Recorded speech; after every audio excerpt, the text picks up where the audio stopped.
Welcome to the Mighty Emotions podcast. I'm your host, Giselle. I'm a certified emotions coach, and I teach you how to respond better to your emotions so you can feel better in your life. My mission is to show you how to work with your emotions to become more emotionally resilient. Your emotions are not designed to overpower you, they're designed to empower you.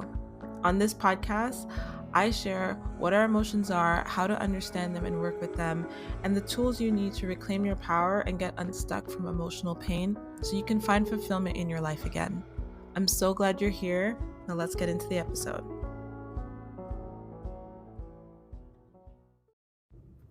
Hello, Mighty Emotions community. How are you? It's been a little bit of time since I've hopped on live. I have been just in book writing mode. It's been incredible. It's literally been amazing to see the book come to life. I had someone ask me, one of you who's interested in writing your own book, asked me like, what's the process like? How do I go about it? All of this. And my advice to anyone who really wants to write a book from their soul, from their heart, you feel called towards it, is to let it come through you. Like, I feel like this book has come through me, that I've channeled it, that I literally this morning was like, it all aligns. And I didn't even intend it to flow in this way. And it's been so perfect because I've just allowed it to present itself to me, let's say. And then I put it down on the page. And then thankfully my editor helps me clear up the ramblings in it.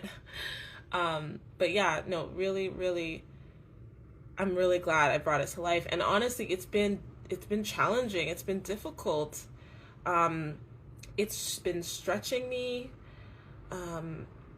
because I have to get really clear within my mind, within my body, in order to say what I like, to translate what I feel into words,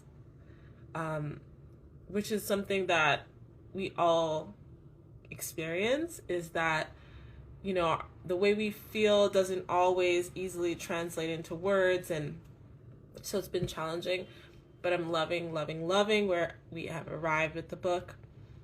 I've finished, or I'm like 99%. I keep saying I'm like almost done. But no, I am going to be submitting it soon to my editor, part 3. Then I'm going to be going on a trip. So excited. And so I was thinking about part 3 of the book. And I'll do some more videos just like telling you guys what each part of the book is about and all that, just so you have that, you know what that is. Part 1 is also already available for early readers, so if you want access to read part 1 of the book, just send me a DM with the word book and I will send you the link for it. But part 3 of the book is what I want to talk to you about today, because I realized how it just kind of flowed out of me was perfect to kind of end the book. And what I mean by that is that in the beginning, I kind of just introduce you to what your emotions are. And in the middle, you learn how to process them and how to work with them and how to be empowered by them.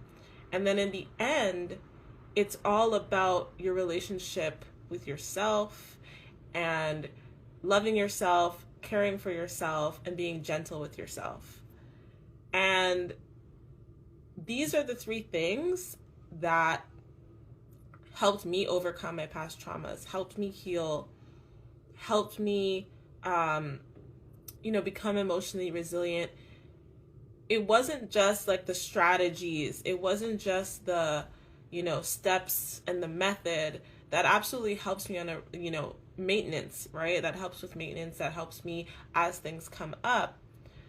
But what tied it all together, what really made it tangible, what helped me to embody it, was loving myself, caring for myself, and being gentle with myself. Like, those 3 things are so essential to living a fulfilling life, right? And so I'm really excited about how the book flows, and I just wanted to touch upon these three things because I think there's a lot of confusion about what self-love is and what self-care is and what, self-compassion is. And so my framework for each of these things, I just wanted to give you a little bit of insight into what that is, and it will be, more detail will be in the book. But self-love is an awareness of how valuable you are. Like, understanding that you are valuable, understanding that your worthiness, it just is, it's inherent. Understanding that whether or not somebody sees it or whether or not somebody agrees with it, like, we're all just worthy. Like, we're all valuable, period. And I kind of use the metaphor of, the sun doesn't stop existing because we don't see it on a cloudy day or we don't see it at night. Like, just because someone doesn't see your worthiness, just because you might not see your worthiness, doesn't mean it doesn't exist. Like, your worthiness is a fact. So loving yourself is about that understanding that you're inherently worthy, that you're valuable. And that leads into the self-care piece, which is like, bubble baths and all that stuff are nice, but Mighty Emotions framework for self-care is knowing what your needs are and knowing how to get them met in healthy ways. And that's fueled by the self-love, because if you know you're worthy and you know you're deserving of being cared for and having your needs met, then the self-care piece becomes kind of inherent. Like, it becomes just like natural, and you just naturally go, oh, okay, I need connection right now, and I know how I'm going to get connection. I need play, I need fun, I need meaning in my life. Okay, what fulfills me? What do I value? Like, just loving ourselves leads into that self-care. And then the last piece is self-compassion, which is being gentle with ourselves. And I say this a lot, and I'm always going to say it because I did not realize how important this was. Like, life is going to life, right? We're going to have to deal with challenges. That comes with growing. We're going to be stretched in ways. We're going to feel uncomfortable. That's unavoidable. The only time we stop feeling discomfort is when we no longer when we're no longer living, right? So life comes with these things, and the ingredient that's so important is that self-compassion, that being kind to yourself, giving yourself space to mess up, giving yourself space to learn, giving yourself space to realize that there is safety even when things are uncertain, that I can get support from other people. I don't have to do it all by myself. Like, part of self-compassion is saying, I'm not going to take this burden on by myself. I'm going to get help. And that feeds back into the self-care piece. So the self-love, self-care, self-compassion that I break down in the last 3 chapters of the book is so important to support us in processing our emotions and support us in healing from our traumas and support us in all of those things. Without those 3 pieces, we can make a lot of progress, but we're not going to feel at ease or at peace. And that inner peace aspect of it comes in when we can use these tools to be aligned in our lives. So I really, really just want to highlight that, because I know there's a lot of stuff about healing and things you need to do to heal and practices you need to do and, personal development and personal growth and productivity and all these things. But the talk about the self-love and the giving yourself grace and the caring for yourself as you're doing these things is really important. And that's why I love how it kind of closes out the book and wraps it up in the don't forget to love yourself. Don't forget you have needs, and don't forget to be gentle with yourself as you are processing your emotions and connecting to them, because it is challenging and it will be difficult, and you'll need these things to get through that and to truly be resilient. Like, for the longest time, people would say, you're so strong, you're so resilient, because they were amazed to know that I was still alive after all the things that have happened to me. But I realized on my journey of understanding my emotions that true resilience is loving yourself, is being kind to yourself, is giving yourself grace. is being willing to ask for help and get support. That's what truly gets us to keep bouncing back and keep moving forward. And the last thing I'll say is that one thing I'm super, super grateful for, and I think these 3 things contribute to, I have great mental health.